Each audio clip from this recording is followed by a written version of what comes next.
네, 오늘 본문 말씀은 우리 청소년부가 너무 핵심을 잘 보여줬어요. 아마 이미 어떤 내용인지는 잘 아시리라 싶습니다. 오늘 말씀에 보면 아기를 찾는 두 부류의 사람들이 나오는데요. 바로 동방에서 온 박사들, 그리고 당시 예루살렘을 다스리던 헤롯 왕, 이렇게 두 부류가 아기를 찾고 있어요. 근데 아기를 찾는 목적은 두 부류가 굉장히 달랐습니다. 우선 동방에서 온 박사들에 대해서 한번 먼저 알아보겠습니다. 동방 박사들은 누구일까요? 고대 그리스어로는 마고이라고 하는데요. 이들은 페르시아 제국의 제사장들로 추정이 됩니다. 이들은 미래를 예언하는 일을 주로 했어요. 그래서 하늘의 별을 관찰하면서 앞으로 어떤 일이 벌어질지를 미리 예측하는 사람들, 그래서 왕들의 꿈을 해석해 주거나 좀 중요한 사람들에게 조언을 해주는 그런 사람들이었습니다. 이들이 평소처럼 하늘의 별을 연구하다가 깜짝 놀랐어요. 왜냐하면 평소에는 보이지 않던 굉장히 크고 독특한 별 하나를 발견했기 때문이죠. 그리고 이런 별은 반드시 굉장히 위대한 인물이 태어난다는 그런 의미로 해석이 되었기 때문입니다. 그래서 너무 궁금했어요. 도대체 누가 태어나길래 이런 별이 갑자기 나타난 것일까? 그래서 박사들이 열심히 연구를 한 끝에 이 별이 바로 유대 지역 베들레헴에서 유대인의 왕으로 태어날 사람에 대한 별이라는 것을 알게 됐습니다. 그래서 이것이 정말 사실인지 이들이 확인해 보고 싶었어요. 그래서 길을 떠나가게 됩니다. 위대한 왕을 한번 직접 방문해 보고 싶은 마음이 들었던 거예요. 베들레헴과 가장 가까운 곳에 있는 예루살렘에 있는 왕궁을 먼저 찾아갔어요. 왜냐하면 동방 박사들의 생각에 이 위대한 인물이 태어날 곳은 왕궁밖에 없다고 생각을 했던 것이죠. 그래서 왕궁에 가서 이렇게 물었습니다. 마태복음 2장 2절에 보면 유대인으로 왕으로 나신 이가 어디에 계십니까? 우리가 동방에서 그의 별을 보고 경배하러 왔습니다. 이렇게 말해요. 동방 박사들은 이 위대한 왕이 태어난 걸 직접 보고 정말 순전한 마음으로, 기쁜 마음으로 경배하고 싶어서 이 아기를 찾았던 거예요. 그런데 이 동방 박사들과는 좀 다른 나쁜 마음을 가진 사람들이 있었습니다. 바로 헤롯 왕이에요. 헤롯 왕은 동방 박사들로부터 새로운 왕이 태어난다는 소식을 듣고 굉장히 당황하고 놀랐어요. 왜 놀랐을까요? 우선 헤롯이 살고 있는 이 궁전에서는 최근에 아기가 새로 태어난 적이 없어요.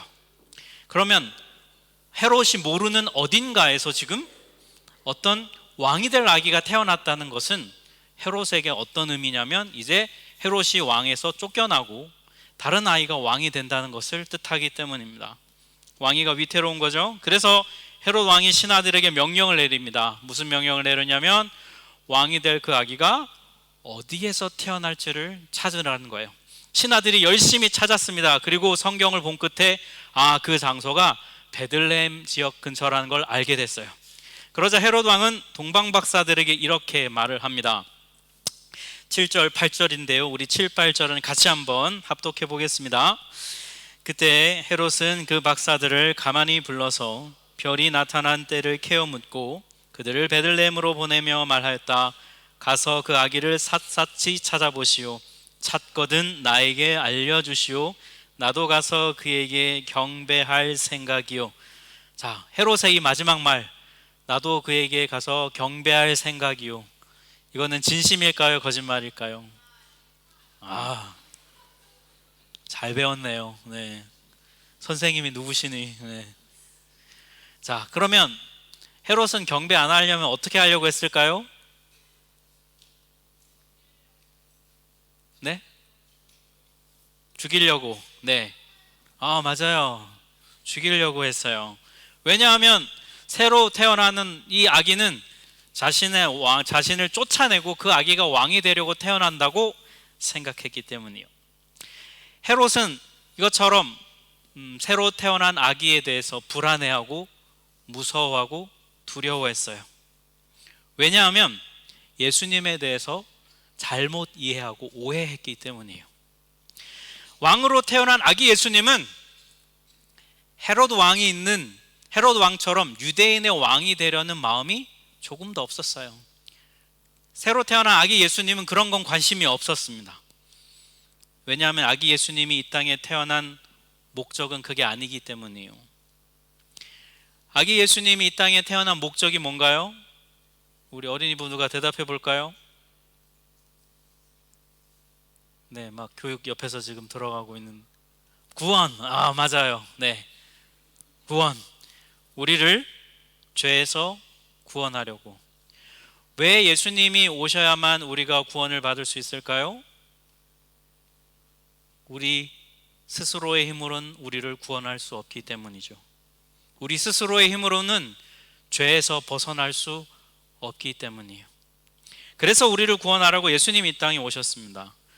그런데 헤롯은 엉뚱하게도 이 아기가 자기를 공격할 사람이라고 생각했던 거예요. 정말 어리석은 거죠. 예수님은 헤롯의 왕위를 빼앗기보다는 오히려 헤롯마저도 구원하려고 이 땅에 오신 분이에요. 그런데 헤롯은 엉뚱하게 오해했습니다. 자신을 구원해 줄 아기 예수를 오히려 자기를 죽이려고 했던 거예요. 사랑하는 우리 하나교회 어린이, 청소년, 청년, 성인 여러분, 혹시 우리도 헤롯처럼 예수님을 오해하고 있지는 않을까요? 예수님은 나를 구원하려고 이 땅에 오셨는데 나는 오히려 그 예수님을 헤롯처럼 내 삶에서 없애려고 그렇게 하려고 하고 있지는 않을까요? 예수님은 내가 하고 싶은 거 못하게 하고, 예수님은 내가 원하는 거 내 마음대로 살 수 없게 하는 분이라고 혹시 우리는 오해하고 있지는 않을까요?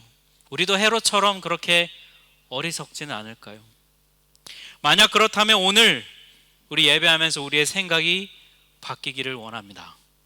예수님은 우리가 원하는 것을 못하게 하는 그런 분이 아니에요.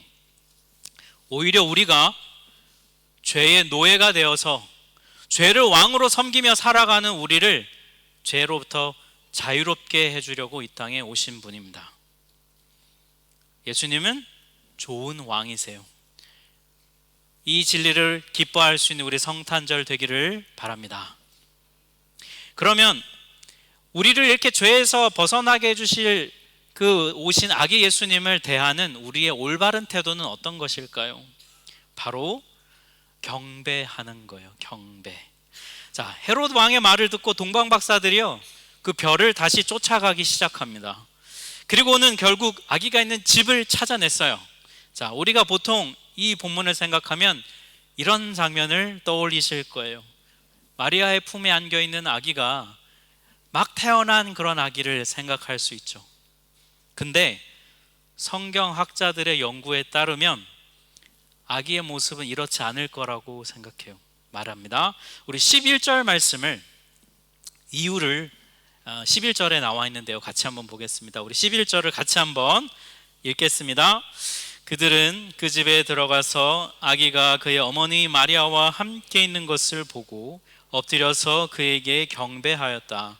그리고 그들의 보물 상자를 열어서 아기에게 황금과 유향과 모략을 예물로 드렸다. 자, 여기 보면 동방 박사들이 어디에 들어갔다고 되어 있냐면 집에 들어갔다고 되어 있습니다. 자, 누가복음에 보면 예수님이 막 태어났을 때 예수님을 방문했던 사람들이 있습니다. 누가복음에서 누굴까요? 네, 맞아요. 네, 목자들, 들판에 있던 목자들이 예수님을 방문했어요. 태어난. 거기에 보면 뭐라고 되어 있냐면 그들이 구유에 누워 있는 아기를 방문했다, 이렇게 나와 있어요. 그런데 여기는 마태복음에는 집이라고 되어 있어요. 구유라고 되어 있지 않습니다. 이러 볼 때 아마도 예수님이 탄생한 이후에 한동안 요셉과 마리아가 이 베들레헴 지역에 자리를 잡고 지냈을 것으로 추정을 해요. 그때 동방박사들이 방문했을 것으로 봅니다. 여러분 생각해 보세요. 동방박사들의 집이 어딘가요? 네, 저 멀리 있는 페르시아 지역에 살았어요. 그들이 별을 보고 베들레헴까지 오려면 오늘날처럼 비행기 타고 금방 가는 게 아니에요. 낙타를 타고도 몇 개월에 걸쳐서 와야 하는 거리입니다. 그러니까 아기 예수님이 태어났을 때 별을 보고 왔으니까 이미 태어난 지 좀 몇 개월 지난 다음에 방문을 한 거예요. 그러니까 오늘 그 아기의 모습이 연극에서 나온 아기의 모습 있잖아요. 여러분 보셨죠? 네. 굉장히 역사적으로 굉장히 정확한 모습일 수 있어요. 정선무가 연구를 많이 하신 것 같아요. 어떻게 알고? 네. 헤로드 왕이 동방 박사들에게 니네 별 언제 봤어? 라고 묻고 저희가 몇 개월 전에 봤습니다 라고 들었고 나니까 나중에 헤롯이 뭐라고 명령을 내리냐면 2살 아래 아기들을 다 죽이라고 명령하잖아요. 막 태어난 아기라면 굳이 2살까지 갈 필요가 없죠. 그러니까 동방 박사들이 예수님을 방문했을 때는 한 이 정도 되는 모습이었을 거예요. 좀 더 막 태어나기보다는 좀 더 큰, 태호보다는 좀 작지만 그래도 이런 모습이라고 추정이 돼요. 이거보다 더 클 수도 있고요. 자, 동방 박사들이 이 아기 예수에게 선물을 드렸습니다. 3가지를 드렸어요. 뭘 줬습니까? 황금, 고기? 네. 새로운 사실인데 배고팠을 거예요. 맞아, 그죠? 네. 유향, 몰약, 맞아요. 3가지를 드렸습니다. 11절에 보면 있죠. 황금, 유향, 몰약. 자, 황금은 누구에게 드리는 거냐면 왕에게 드리는 대표적인 선물입니다. 그래서 황금을 드렸다는 것은 왕이라는 걸 뜻하고요. 그 다음에 유향은 뭘까? 유향은 오늘날로 말하면 좀 쉽게 설명하면 향수 같은 거예요. 향수 같은 거, 아주 향기로운 향이 나는 그런 건데, 근데 굉장히 쉽게 구할 수 없는, 그러니까 리미티드, 한정판, 굉장히 귀한 향수이고요. 그 다음에 이 향수를 그래서 누군가에게 준다는 건 굉장히 존경하고 사랑하는 사람한테 주는 그런 거고요. 마지막으로 몰약은 뭐냐면 굉장히 비싼 약품이에요. 오늘날로 하면 진통제라고도 할 수 있는데 아픈 부위에 바르거나 먹으면 통증을 가라앉혀주는 그런 겁니다. 자, 한마디로 동방박사들의 황금, 유향, 몰약 3가지를 드렸다는 것은 진짜 비싸고 정말 좋은 것을 아기 예수님께 드렸다는 거예요. 그리고 여러분, 이게 바로 경배한다는 말의 의미예요. 경배한다는 의미의 헬라어는 프로스쿠네오인데 어떻게 하는 거냐면 이렇게 하는 거예요. 얼굴을 땅에 완전히 대는 것, 완전히 무릎을 꿇는 것, 그 대상을 향해서 자세를 낮추는 것, 이게 바로 경배하는 거예요. 여러분 누군가한테 이렇게 경배해 본 적 있어요? 아마 한국 사람들은 할 거예요. 여러분 언제 할까요? 맞아요. 설날. 왜 경배해요? 응? 세뱃돈 받으려고. 물론 할아버지 할머니 사랑하는 마음도 있지만 그게 없는 건 아니죠. 하지만 여러분 진짜 이 세배가 경배가 되려면 어떻게 해야 되냐면 오히려 절을 하고 세뱃돈을 받는 게 아니라 드려야 돼요. 그게 진짜 경배예요, 여러분. 올해는 그렇게 해볼까요? 아무도 안 하겠죠? 여러분 2025년을 살아가는 우리는요 솔직히 경배한다는 건 뭔지 잘 몰라요. 우리는 이렇게 잘 해보지 않거든요. 우리가 언제 누군가를 향해서 여러분 얼굴을 바닥에 대면서 엎드리면서 인사합니까?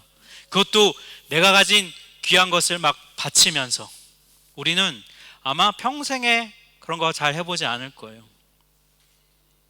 우리는 말로 경배하고, 우리는 생각으로 경배하고요, 우리는 마음으로만 경배해요. 근데 여러분 진짜 경배는 몸으로도 하는 거예요. 예수님이 이 땅에 태어나셨다는 건 무슨 뜻입니까? 예수님이 몸으로 이 땅에 오셨다는 거잖아요.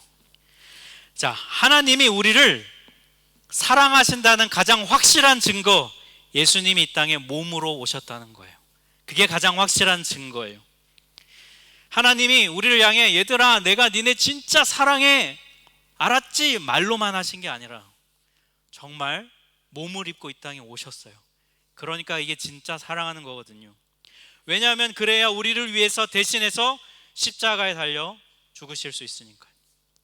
몸을 가진 아기가, 그 아기로 태어난 예수님은 우리를 향한 하나님의 최고의 사랑의 표현입니다.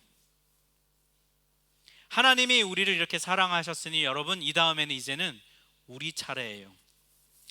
자, 하나님의 이 사랑에 대한 우리의 반응은 무엇이어야 하냐면 바로 여러분 정말 경배하는 겁니다. 경배. 몸을 숙이고 진심의 마음을 담아서 나의 소중한 것을 드리는 마음, 그 경배가 예수님이 탄생하신 이 성탄절에 우리가 예수님에게, 하나님에게 표현할 우리의 마음이에요. 그게 바로 왕이신 예수님에 대한 우리의 마땅한 태도입니다. 이 성탄절에 우리는 경배해야 해요. 말씀을 이제 맺겠습니다. 여러분, 예수님을 믿지 않는 세상의 사람들을 한번 잘 보세요. 크리스마스 때 세상 사람들은 뭘 가장 원할까요? 선물 받고 싶어 하고요. 또 맞아요. 하나님이 필요한데, 그죠? 남자친구, 여자친구랑 있고 싶어 하고, 여행 가고 싶어 하고, 맛있는 거 먹고 싶어 하고, 무엇보다 성탄절에 외롭지 않고 싶어 할 거예요. 그리스도인인 우리에게는 크리스마스, 성탄절은 그냥 그런 날만이진 않아요. 이날에 우리는 참 감사한 날입니다. 그리고 나를 향한 하나님의 사랑이 가장 확실하게 드러났다는 것을 깨달아 아는 즐거운 날이에요. 크리스마스는 하나님이 우리에게 사랑 고백하는 날이에요. 내가 니네를 이렇게까지 사랑한다. 내가 너를 이만큼 사랑한다. 그래서 우리는 이 크리스마스에 여러분 아기 예수님을 보면서 하나님의 사랑을 느끼고 깨닫고 그 예수님께 그래서 우리는 경배해야 하는 거예요. 경배. 오늘 이날 우리가 사람이 되어 이 땅에 오신 그 하나님이 사람이 되신 예수님을 향해 우리 사랑하는 마음 담아서 그분께 우리의 경배를 드렸으면 좋겠어요. 여러분 다 함께 우리 마음 다해서 우리 이 찬양으로 정말 진심으로 경배하는 마음 담아서 함께 그 예수님께 함께 경배합시다.